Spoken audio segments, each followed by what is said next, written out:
தமிழ் புத்தாண்டு பலன்கள் எப்படி இருக்க போகுது அப்படிங்கறத பத்தி இத தொடர்ச்சியா நம்ம பார்க்க போறோம்.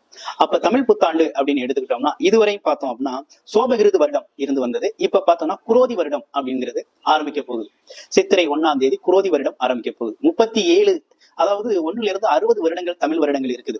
60 வருடங்கள்ல 37வது வருடம் தான் சோபகிருது வருடம். அதோட முடிவு பாத்தீங்கன்னா பங்குனி மாதத்தோட முடிஞ்சு சித்திரை மாதம் பாத்தீங்கன்னா அடுத்து 38வது வருடமான குரோதி வருடம் ஆரம்பமாகுது. இந்த குரோதி வருடத்துல என்ன மாதிரி சிறப்புகள் இருக்கு, என்ன மாதிரி விஷயங்கள் நல்லா இருக்கும் அப்படின்னு பார்த்தோம் அப்படின்னா பஞ்சாங்க அடிப்படையில நம்ம பார்க்கையில குரோதி வருடத்துல பார்த்தோம்னா பெண்களுக்கு ரொம்ப அமோகமான வளர்ச்சி இருக்குது.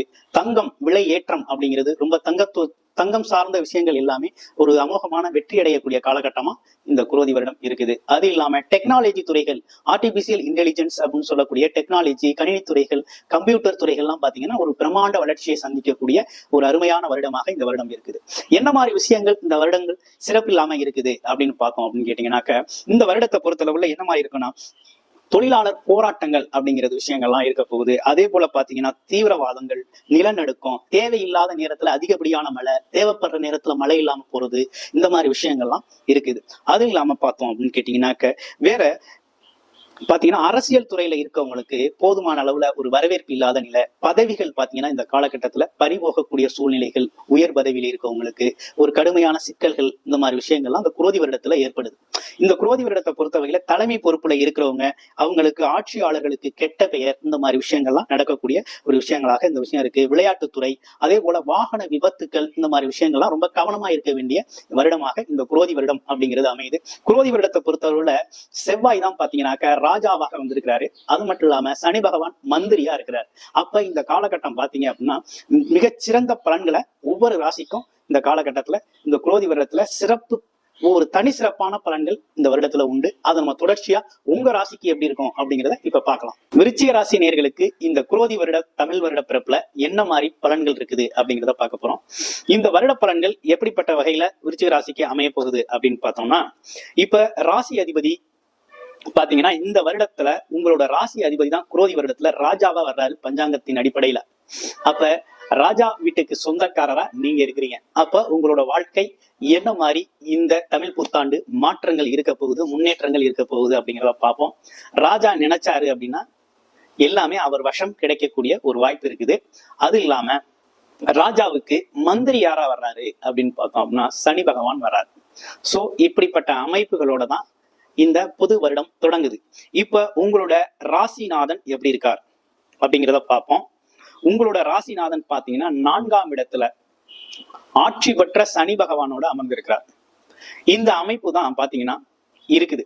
சோ இப்படிப்பட்ட அமைப்புகளோட தொடங்குது இந்த புது வருடம். இந்த வருடத்துல என்ன மாதிரி விஷயங்கள்லாம் நீங்க சந்திச்சீங்க அப்படின்னு கேட்டீங்கன்னா இதுக்கு முன்னால இருந்து வந்த பிரச்சனை என்னன்னு கேட்டீங்கன்னா குரு பார்வை இல்லாம போச்சு. உங்களோட ராசிக்கு குரு பார்வை இல்லாம போயிடுச்சு. அதனால என்ன நடந்துச்சு அப்படின்னா பெரிய பண பொருளாதார கஷ்டம் ஏற்பட்டுச்சு. எந்த வகையில சுத்தினாலும் பணம் இல்லை, ஒரே கடன். கடன் கேட்ட இடத்துலயும் கடன் கிடைக்கல. அப்படிப்பட்ட சூழ்நிலைகளோட இருந்தது விருச்சிக ராசிக்கு. அது மட்டும் இல்லாம குடும்பத்துல பல்வேறு பிரச்சனைகள், பல்வேறு சங்கடங்கள், கணவன் மனைவி ஒற்றுமை இல்ல, விவாதம், சண்டை, குழந்தைகளால மகிழ்ச்சி இல்ல, வருத்தம், இப்படிப்பட்ட விஷயங்கள்லாம் நடந்து வந்தது விருச்சிக ராசி நேயர்களுக்கு. அது மட்டும் இல்லாம தெய்வ பலமே இல்லைங்க, குரு பார்வை இல்லாம போயிடுச்சு. அது இல்லாம 5ஆம் இடத்துல ராகு வேற, தெய்வ பலமே இல்லாம போயிடுச்சு. குழந்தைகளால மன கஷ்டம், குழந்தைகளால ஏதாவது ஒரு பிரச்சனை, அந்த பிரச்சனைகளுக்கு பஞ்சாயத்து பண்ற வேலை, இப்படின்னு வாழ்க்கை ரொம்ப மோசமான நிலையில இருந்துருச்சு. விருச்சிக ராசி நேயர்களுக்கு இருந்த சூழ்நிலை உண்டு.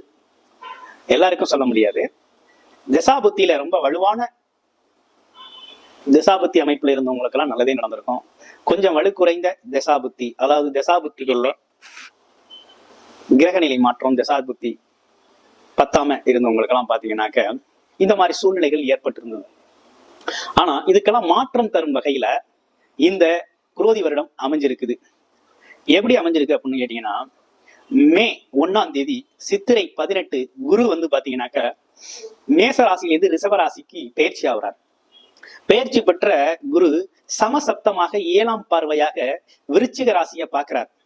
அப்ப குரு பார்த்தால் கோடி நன்மை அப்படிங்கிறது மாதிரி விருச்சிக ராசிகளுக்கு இதுவரை கிடைக்காத அனைத்து விஷயங்களும் பல கோடியா கிடைக்கக்கூடிய ஒரு அமைப்பு இருக்குது. அப்படின்னா என்னன்னா, இதுவரை பட்ட கஷ்டங்களுக்கு தீர்வாக குரு பல கோடி நன்மைகளை உங்களுக்கு தரப்போறாரு.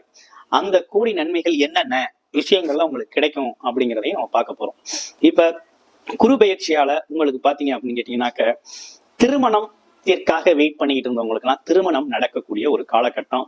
திருமண அமைப்புகள் கைகூடி வரும். அதே போல பந்தயங்கள், போட்டி பந்தயங்கள், விளையாட்டுத் துறையில இருக்கவங்களாம் இந்த காலகட்டத்துல ஜெயிக்கக்கூடிய காலகட்டம். மாணவர்கள் வெற்றி பெறக்கூடிய ஒரு காலகட்டம். போட்டித் தேர்வுகள்ல வெல்லக்கூடிய காலகட்டம். ஆமா, பேச்சால் வருமானம் பெறக்கூடிய காலகட்டம். இப்படிப்பட்ட விஷயங்கள்லாம் இந்த காலகட்டத்துல உங்களுக்கு நடக்கக்கூடிய ஒரு அமைப்பு இருக்குது. பிரிந்த கணவன் மனைவி ஒற்றுமை ஏற்படக்கூடிய காலகட்டமா இந்த காலகட்டம் இருக்குது அப்படின்னு சொல்லணும். புது முயற்சிகளால பெரிய லாபம் சம்பாதிக்கக்கூடிய காலகட்டம். அதாவது குரு என்ன பண்றார், உங்களோட 7ஆம் பார்வையாக உங்களோட ராசியையும் 3ஆம் இடத்தையும் 11ஆம் இடத்தையும் குரு பார்க்கிறார். அப்ப இந்த குரு பார்வையால பாத்தீங்கன்னா பெரும் நன்மை அடையக்கூடிய ராசிகளில நீங்கள் ஒரு முதல் தர ராசியாக, முக்கியமான ராசியா இந்த விருச்சிக ராசி இருக்குது. புது முயற்சிகள், புது ஒப்பந்தங்கள், புது உத்வேகம், புது தன்னம்பிக்கை பிறக்கக்கூடிய காலகட்டமா இந்த காலகட்டம் விருச்சிக ராசினியர்களுக்கு அமையும். அது மட்டும் இல்லாம விருச்சிக ராசினியர்கள் இப்பதான் பாத்தீங்கன்னா புது வெளிச்சத்தையே சந்திக்கக்கூடிய ஒரு அமைப்பு இருக்குது. இதுவரையும் ஏதோ ஒரு சிக்கல்ல, ஏதோ ஒரு மன உளைச்சல்ல இருந்தவங்க எல்லாம் ஒரு புது தைரியத்தோட, உத்வேகத்தோட, புது சிந்தனையோட, மாற்று வழிகளோட இப்ப வெளிவரக்கூடிய காலகட்டமா இந்த காலகட்டம் இருக்கும். அது மிகப்பெரிய பொருளாதார முன்னேற்றத்தை ஏற்படுத்தி தரும். 11ஆம் இடத்தை குரு பார்க்கறதுனால, அங்கே ஏற்கனவே கேது பகவான் இருக்கிறதுனால வெளிநாடு, வெளியூர் பயணங்கள், அது மட்டும் இல்லாம பிற மக்களோட சந்திப்பு, பொதுஜன தொடர்பு, அது இல்லைங்க அம்மா வழியில இருந்து வந்த உறவு முறைகள் இருந்து பாத்தீங்கன்னா உங்களுக்கு ஏற்படக்கூடிய நன்மைகள் அப்படின்னு பல்வேறு விஷயங்கள் உங்களுக்கு இந்த காலகட்டத்துல நிறைவேற போகுது. அதே போல தொழில்நுட்பம் சார்ந்த துறையில இருக்கிறவங்களுக்கெல்லாம் இந்த காலகட்டம் மிகப்பெரிய முன்னேற்றத்தை தரக்கூடிய காலகட்டமா இருக்குது. பேங்கிங் செக்டார்ல ஒர்க் பண்றவங்க, சிஏ இண்டஸ்ட்ரீஸ், கணக்கு வழக்குகள் சம்பந்தப்பட்ட துறையில ஒர்க் பண்றவங்க, அது மட்டும் இல்லாம பாத்தீங்க அப்படின்னாக்க பதிவுத்துறையில ஒர்க் பண்றவங்க, இந்த மாதிரி விஷயங்களுக்கெல்லாம், அதே கமிஷன் தொழில்கள் செய்யறவங்க, இவங்களுக்கெல்லாம் மிகப்பெரிய முன்னேற்றம், ஆதாயம் ஏற்படக்கூடிய காலகட்டமாக இந்த காலகட்டம் வரும். குரு பார்வையால் கோடி நன்மை கிடைக்க போகுதுங்க. பணம் பல வழிகளில் உங்களுக்கு வந்து சேரப்போகுது. பணத்தால நீங்க மிகப்பெரிய முன்னேற்றம் அடைய போறீங்க. அது மட்டும் இல்ல, தெய்வ பலம் அப்படிங்கிறது, இழந்த தெய்வ பலத்தை மீண்டும் பெற போறீங்க. வாக்கு பலிதம் உங்களுக்கு ஏற்பட போகுது. ஆமா, அது மட்டும் இல்லாம புது முயற்சிகள் செய்ய போறீங்க. இதுவரையும் உங்களை மதிக்காதவர்கள் உங்களை மதிக்க போறாங்க. உங்களோட வாழ்க்கையில புது அங்கீகாரம் கிடைக்க போகுது. வாழ்க்கையில உங்களுக்கு புது மாற்றம் நிகழப்போகுது. ஆமா, இதுவரையும் சந்திச்ச விஷயங்களுக்கு, இனிமே சந்திக்க போற விஷயங்களுக்கும் ஏகப்பட்ட மாற்றங்கள் உண்டு. ஆமா, அப்படிப்பட்ட சிறப்பான பலன்கள் உங்களுக்கு இந்த வருடம் அமையுது அப்படின்னே சொல்லணும். ஆமா, 4ஆம் இடத்துல இருக்க சனி செவ்வாய் சேர்க்கை, கிரக யுத்தம் ஏற்பட்டிருக்குது 4ஆம் இடத்துல. அப்ப 4ஆம் இடத்தை பொறுத்தளவுல பார்த்தோம் அப்படின்னு கேட்டீங்கன்னாக்க, உங்களுக்கு வண்டி வாகனங்கள், வீடு, இந்த மாதிரி விஷயங்கள்ல பாத்தீங்கன்னாக்க கொஞ்சம் கவனமாக ஒரு 2 மாத காலங்கள் மட்டும் செயல்படுற மாதிரி இருக்கும். பிறகு அதோட சேர்க்கை உங்களுக்கு அதிகரிக்கும். பழைய வண்டியை வித்துட்டு புது வண்டி வாங்கக்கூடிய ஒரு அமைப்பு, வீட்டை ரெனோவேஷன் பண்ணக்கூடிய ஒரு அமைப்பு, புது வீடு கட்டக்கூடிய ஒரு அமைப்பு, இந்த மாதிரி விஷயங்கள்லாம் இந்த காலகட்டத்துல நடக்கக்கூடிய ஒரு அமைப்பு இருக்குது. அதே போல ராகு பகவான் 5ல இருக்காரு. அது மட்டும் இல்லாம உங்களோட 7ஆம் அதிபதி உச்சம் பெற்று ராகுவோட 5ஆம் இடத்துல பாக்கியஸ்தானத்துல இருக்கிறது, 11ஆம் அதிபதி கூட சேர்ந்து இருக்கிறது அப்படிங்கிறது பாத்தீங்கன்னா ஒரு நல்ல அமைப்பு. பல வழிகள்ல உங்களுக்கு வருமானம் வரக்கூடிய ஒரு அமைப்பு. இப்பதான் மனசுல ஒரு புது நம்பிக்கை பிறக்கும், புது விஷயங்கள் தோன்றும், காதல் கனவுகள் கைகூடும். ஆமா, புது அன்பு பரிமாறக்கூடிய அமைப்புகள், இந்த மாதிரி விஷயங்கள்லாம் நடக்குது. கமிஷன் தொழில், திடீர்னு ஒரு டீல் முடிப்பீங்க, ஒரு வருமானம் வரக்கூடிய ஒரு அமைப்பு. இப்படிப்பட்ட விஷயங்கள்லாம் உங்களுக்கு நடக்கும் அப்படின்னே சொல்லணும். இன்னொரு இந்த விஷயங்கள் பணம், பொருளாதாரத்துல, மன மகிழ்ச்சியில இதெல்லாம் முன்னேற்றம் கிடைக்கும். அப்படிப்பட்ட விஷயங்கள்லாம் உங்களுக்கு நல்லா இருக்குது.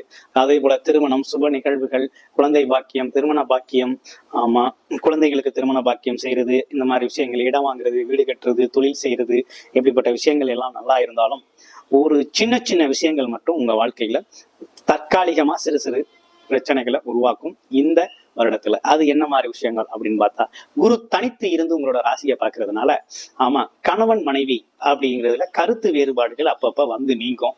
அதை பாத்தீங்கன்னா கவனமாக கையாள வேண்டிய அவசியம் இருக்குது. அதே போல 5ஆம் இடத்துல ராகு பகவான் இருக்கிறதுனால குழந்தைகளால சின்ன சின்ன பிரச்சனைகள் வரும். அது வேதனைகள் படுறது மாதிரி சின்ன சின்ன செயல்பாடுகள் இருக்கும். இதெல்லாம் நீங்க தவிர்த்துக்க வேண்டிய விஷயங்கள், ஏற்றுக்கொண்டு தவிர்க்க வேண்டிய விஷயங்களாக இருக்குது. கூடுமான வரை இல்லற வாழ்க்கையில் கவனம் தேவைப்படுகிறது விருச்சிக ராசினியர்களுக்கு. ஆக மொத்தத்துல விருச்சிக ராசினியர்கள் இந்த குரு பயிற்சியாலும் இந்த வருடத்தில் மிகப்பெரிய முன்னேற்றத்தை சந்திக்க போகிற ஒரு ராசிகளில் விருச்சிக ராசியும் ஒருவராக, நீங்களும் ஒருவராக இருக்கிறீங்க அப்படிங்கிறதுதான் நிதர்சனமான உண்மை. விசாக நட்சத்திரத்துக்கு எப்படி இருக்கும் அப்படின்னா, நட்சத்திர பலன்களை பார்த்துருவோம். விசாக நட்சத்திரத்தை பொறுத்த வகையில பார்த்தோம் அப்படின்னு கேட்டீங்கன்னாக்க, 6ஆம் இடத்துல இருக்க குரு 7ஆம் இடத்துக்கு மாறுறார். அப்ப திருமண வைபவங்கள், சுப நிகழ்வுகள், சுப நிகழ்ச்சிகள், தங்க நகைகள் வாங்குறது, புதிய பொருள் முதலீடு செய்யறது, ஆமா, இந்த மாதிரி விஷயங்கள்லாம், கூட்டு தொழில் அமைக்கிறது, குடும்ப தொழில் செய்யறது, அது மட்டும் இல்லாம கணவன் மனைவிக்கோ, மனைவி கணவனுக்கோ தொழில் அமைச்சு கொடுக்கறது, வருமானத்திற்கு உதவி செய்யறது, இப்படிப்பட்ட விஷயங்கள்லாம் ரொம்ப நல்லா இருக்கும். அடுத்து பார்த்தோம் அப்படின்னா அனுச நட்சத்திரம். அனுச நட்சத்திரத்துக்கு எப்படி இருக்க போகுது அப்படின்னு பார்த்தோம் அப்படின்னா, இடம் வாங்கக்கூடிய ஒரு அமைப்பு, வீடு வாகனங்கள் புதுப்பிக்கக்கூடிய ஒரு அமைப்பு, அதே மட்டும் இல்லாம சுகஸ்தானத்துல இருக்க குறைபாடுகளை சரி செய்யக்கூடிய ஒரு அமைப்புகள் இருக்கு.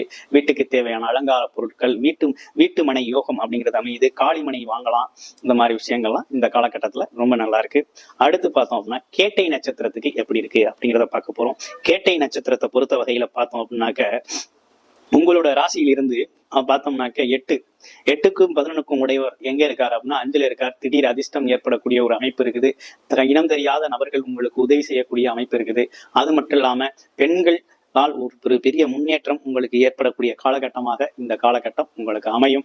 அது மட்டும் இல்லைங்க, திடீர் வரவுகள், இன்சூரன்ஸ், அது மட்டும் இல்லாம எதிர்பாராத பொருள் வரவு, லாபம் சார்ந்த விஷயங்களே உங்களை லாபம் சார்ந்த விஷயங்களை மட்டும் நீங்க அணுகிறது. இப்படிப்பட்ட விஷயங்களால மிகப்பெரிய பொருளாதார முன்னேற்றத்தையும் குடும்ப முன்னேற்றத்தையும் காணக்கூடிய அற்புதமான காலகட்டமாக இந்த காலகட்டம் அமைகிறது. ஆக மொத்தத்துல விருச்சிக ராசி நண்பர்கள் பாத்தீங்க அப்படின்னா இந்த வருஷம் உங்களுக்கான பொற்காலமாக அமைகிறது.